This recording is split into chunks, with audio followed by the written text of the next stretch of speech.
Now that we're working on a much more fantasy and fantastical environments, there's a huge amount of freedom for us now.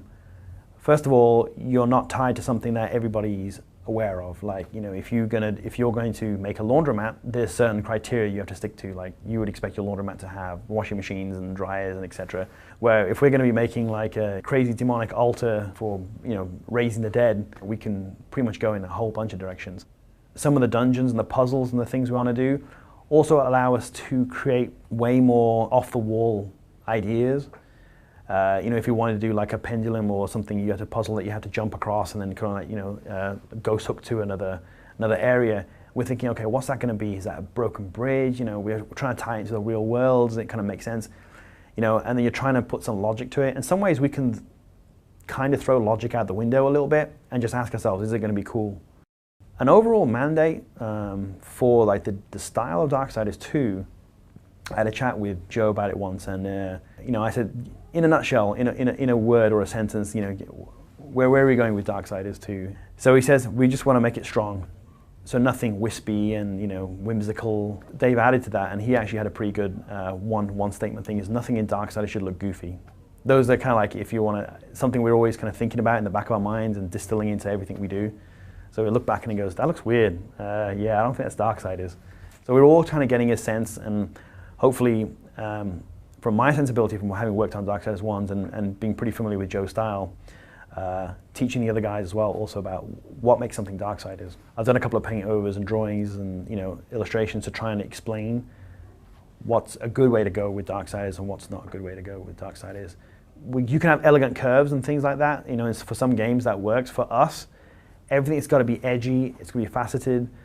It's got to have a surface treatment that looks like it's kind of like, you know, pretty rough to the touch. So we would never really have all these smooth, rounded surfaces and things like that. Everything kind of usually ends up in a sharp edge or cut off or something like that, which is indicative of Joe's style. So these are simple concepts that we can actually apply to almost everything in the game. Whether that's a tree, a rock, you know, a dungeon, an entire door, or, you know, a switching puzzle.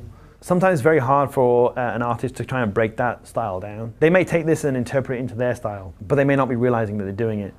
So like, you think Death, okay, well, you know, well, I guess he's bony, right? Like, look, he looks bony to me down there, and he'll do this kind of like rib cage stuff. He goes, no, this integrity of this rib cage structure is very important.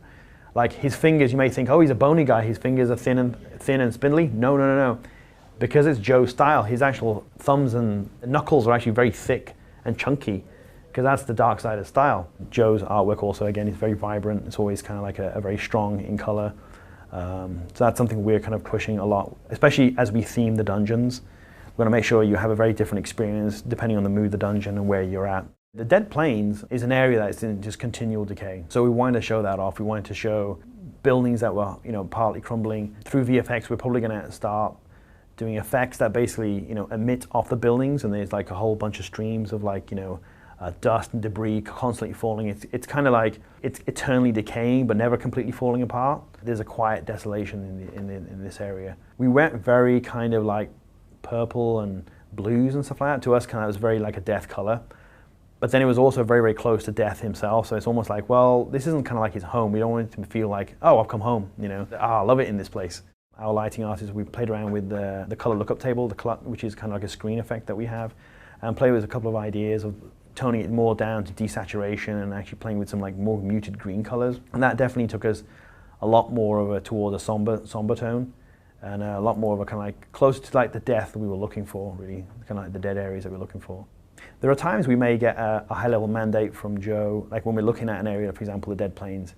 We'll say, well, okay, what's the motivation here? What are we looking at? What do we want to do here? Yeah, Han Randawa, this guy is awesome. I remember I was at an E3 and I saw this like Wolverine game, and I thought like wow, like that art style it kind of looks like how I draw Wolverine, but I was like, like I'm just fooling myself. That's like a total coincidence. But it struck me as being really cool looking. And then years later, you know, we hired this guy Han as our art director. And he's like, yeah, you know, I've always loved your stuff. I worked on this Wolverine game, and we like used your style as like the template for how Wolverine would look. And I'm like, oh my God. Joe's a very light-hearted guy. Like You would have expected someone with a lot of ego, considering his status in comic book, but amazingly easy to work with, extremely creative. He'll definitely, even if you think you've got a cool idea, he'll definitely distill it down to something else and take it to another level. We have a lot of really talented artists, and they all bring their own unique spin to it. Like, 'cause I feel like I get tired of my own stuff after a while. Like I kind of know I have like a bag of tricks that I like a certain thing a certain way, and just seeing another artist's take on it is like, whoa, that's cool. I would not have done that. I love it. And so, it really benefits us having the team like doing a lot of this stuff now. We do start traditionally with design, driving it from the script, like here's the quest, this is the motivation of the level. We will play through the level. It'll sit there, we're calling gestation for a while, so basically it'll get played through for a couple of weeks or whatever, and so we won't really lock it until, because you see something every day, you can come back to it in a week's time and it goes, I totally have a better idea of how we can do this. In that time, certain puzzles and things, we will take screenshots of the environment and we'll paint over them, and we'll start painting over what the artistic style of that might look like, or certain puzzle elements, what they might look like. We all have a very good idea of when something's not right, and it's like, not feeling it, dude. I don't know what it is, I'm just not feeling this. We'll go back to the drawing board, literally.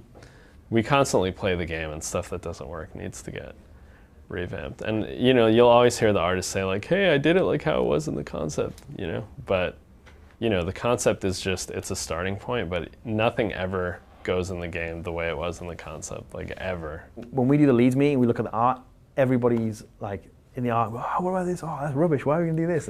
It's like everybody has a very strong feeling about everything. Everybody has a strong feeling about design, everybody has a strong feeling about every aspect of the game, to be honest. So it's not like, hey, don't be commenting on my art, that's for me to comment on. It's like, no, nothing's anybody's individually, because we're making this game as a team.